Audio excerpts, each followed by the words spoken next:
Hey, True Crime Tea Squad. It's your host, Kirsty, and you're listening to Dropping the True Crime Tea, where we uncover the darkest headlines and sip the scalding truth behind them. And today's story? It's not just shocking, it's chilling. A high-rise in Midtown Manhattan turned into a war zone. 4 lives stolen, 1 critically wounded. And the shooter? A mysterious man who traveled across the country with a deadly plan. This is the terrifying story of the 345 Park Avenue shooting, and trust me, this one'll leave you shaken. Picture this.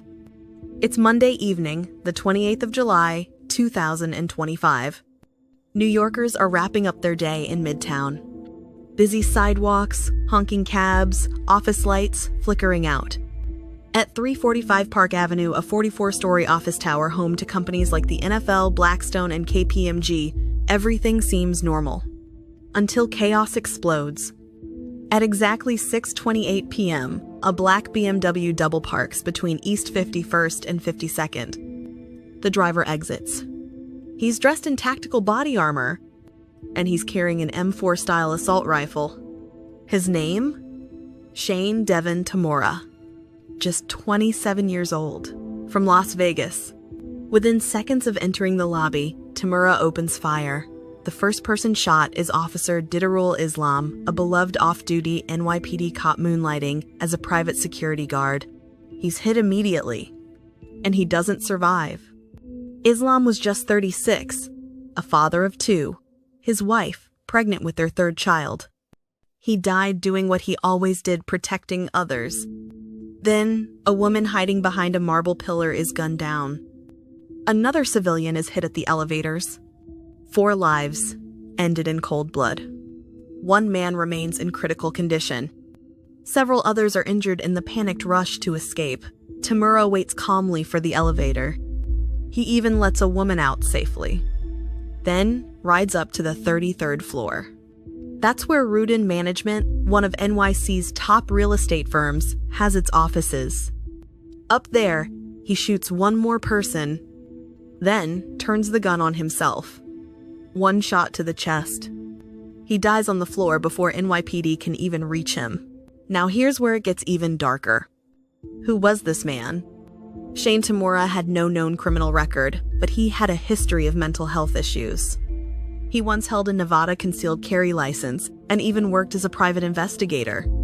He had a brief job as a security guard in Vegas.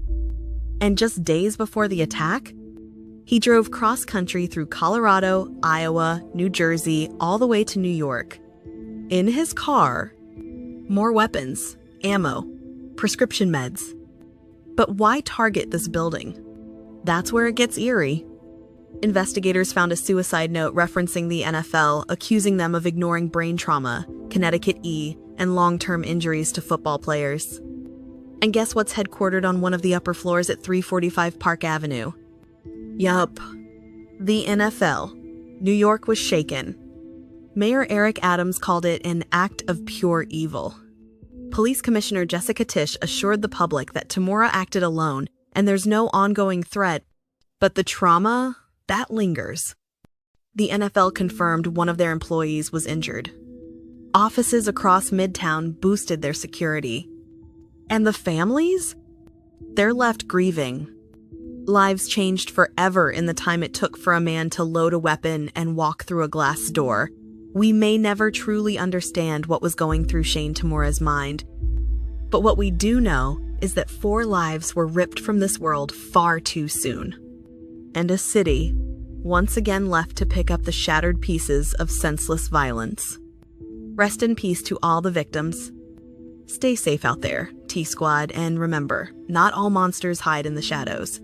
Some take the elevator to the 33rd floor. Thanks for joining me today. If this story moved you, please like, subscribe, and share this episode. It really helps us grow and continue telling these hard but necessary stories.